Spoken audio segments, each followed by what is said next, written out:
Bueno, aquí estamos ya de vuelta. Muchísimas gracias por estar con nosotros esta mañana. Y vamos a hablar de esa caída de la mejilla, de esa debilidad en la cara, que incluso uno no puede controlarla, se nos cierra el ojillo, incluso la boca se nos puede caer. Parálisis facial.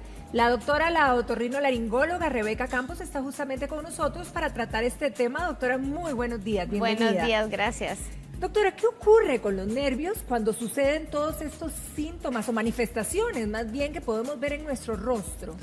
Bueno, en realidad la afección es principalmente de un nervio, el nervio facial. El nervio facial es el encargado de dar la movilidad de los músculos de la gesticulación facial.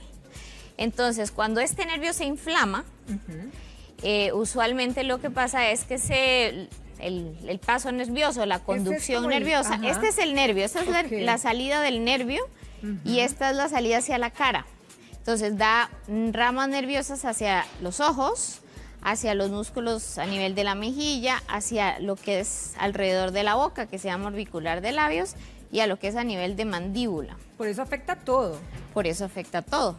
Entonces, usualmente la inflamación sucede a nivel del hueso temporal, que es por donde va atravesando el nervio, y al afectarse el nervio se afecta la conducción y entonces los músculos pierden la función.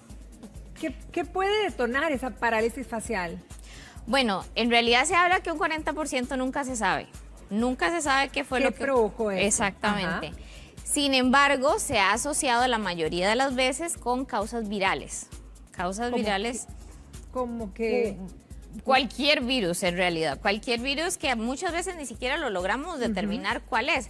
Sí hay un virus en particular que puede causar una parálisis específica, que es el virus del herpes, que ese, aparte de la parálisis facial, que es más severa, causa dolor y aparecen unas vejiguitas a nivel usualmente del conducto o a nivel de lo que es la oreja. Pero muchas veces el virus no se logra determinar. Ahora, cuando hablamos de parálisis facial, ¿esta afecta todo el rostro o puede ser básicamente uno de los lados? Bueno, usualmente es alguno de los dos lados, o derecha o izquierda, claro. Todo es posible en medicina y podría afectarnos los dos, pero es rarísimo, es rarísimo, sí. Pero usualmente cuando lo más frecuente, tenemos dos tipos de parálisis. La que es periférica, que me afecta de la frente hasta toda la mitad de la cara. Toda la parte, Y la que es ya de origen a nivel cerebral, que esa me afecta la mitad inferior.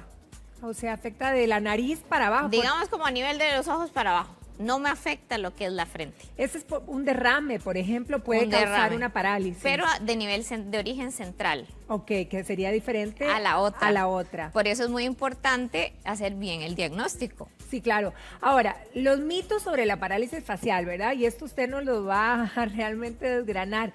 Mucha gente dice, bueno, es que yo estaba acaloradísima en un lugar o en una cocina, por ejemplo, y de repente salí y estaba súper frío afuera y me quedé paralizada. Sí, no, pero esto realmente es un mito. Eso no provoca una parálisis facial. Eso no provoca una parálisis facial. Okay. Usualmente, como le digo, lo más frecuente es eso. Hay otras causas raras, qué sé yo, tumores del nervio, alguna fractura, qué sé yo, alguna persona que tiene un accidente y se sufre una fractura del cráneo y entonces se puede afectar el nervio facial, pero ya son casos Ahí más siguen raros. preguntando nuestras televidentes y dicen que si el aire acondicionado, por ejemplo, tampoco. Podemos estar tranquilas en ese sentido. Le puede pegar todo el aire en la cara que no va a pasar nada. Eso no va a paralizarla. Puede resfriarnos, pero no paralizarnos. Ahora, en el caso de los síntomas, ¿hay síntomas que avise o básicamente uno queda paralizado de inmediato? Bueno, pueden suceder las dos cosas. Hay gente que un día simplemente se levanta y dice, es que sobre todo la comisura vocal. Sienten, qué sé yo, que se les desvía lo que es la comisura vocal. Ese es el síntoma inicial más frecuente, pero a veces la gente días antes pueden empezar a sentir o entumecimientos, o como hormigueos en la mitad, o como electricidad, como chuzazos, digamos, por decirlo de alguna manera. Y eso obviamente algunos los hace acudir y entonces es donde uno puede empezar a valorar ya, a ver si está empezando a afectarse el facial. ¿Hay manera, si uno tiene estos síntomas y recurre al especialista, hay manera de detenerlo, detener el proceso si va encaminado? O... Sí, porque en realidad, bueno, el tratamiento ideal de la parálisis facial es con corticosteroides, que la gente les tiene pavor, pero si se dan en las dosis adecuadas, es el tratamiento ideal y la recuperación es muchísimo mejor si se da en un inicio, desde un inicio. Si nos esperamos mucho tiempo para darla, la recuperación es más pobre. Okay. Entonces, si la persona empieza a tener el más mínimo síntoma y uno empieza a dar tratamiento, entonces sí es posible que logremos detenerlo o evitar que avance más bien. O sea, si nos quedamos con esa sintomatología y no hay nada que podamos hacer en casa o no, a nivel de no. nosotros, o sea, eso avanza y me quedo paralizada. Avanza, sí. Entonces, o sea, realmente hay que acudir a un especialista. Sí. Ahora, cuando hablamos de las terapias, ¿verdad? Porque si bien es cierto, ahora lo comentaba, que las terapias, ¿qué tipo de terapias son? Bueno, las terapias van de la mano con el tratamiento médico, es importante, porque no podemos... ¿Medicamentoso, doctora? Sí, medicamentoso, no podemos sustituirlo, ese sí no es sustituible, pero las terapias usualmente, bueno, son terapias dadas por terapistas físicos. Correcto. Que son, bueno, usan electroterapia, pero para desinflamar el nervio, y en otras ocasiones ya para estimularlo, más bien.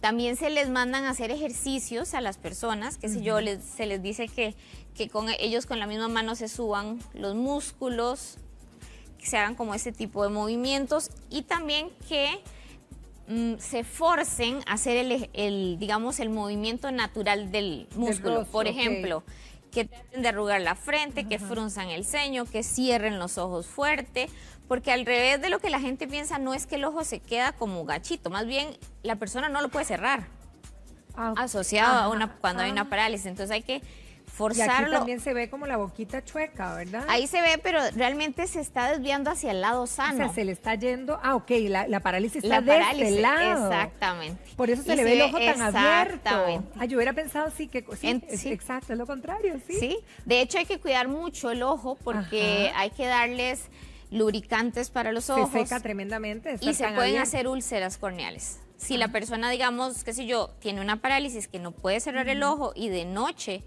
no se lo cubre, no se lo trata como de cerrar, sí pueden favorecer la aparición de úlceras corneales.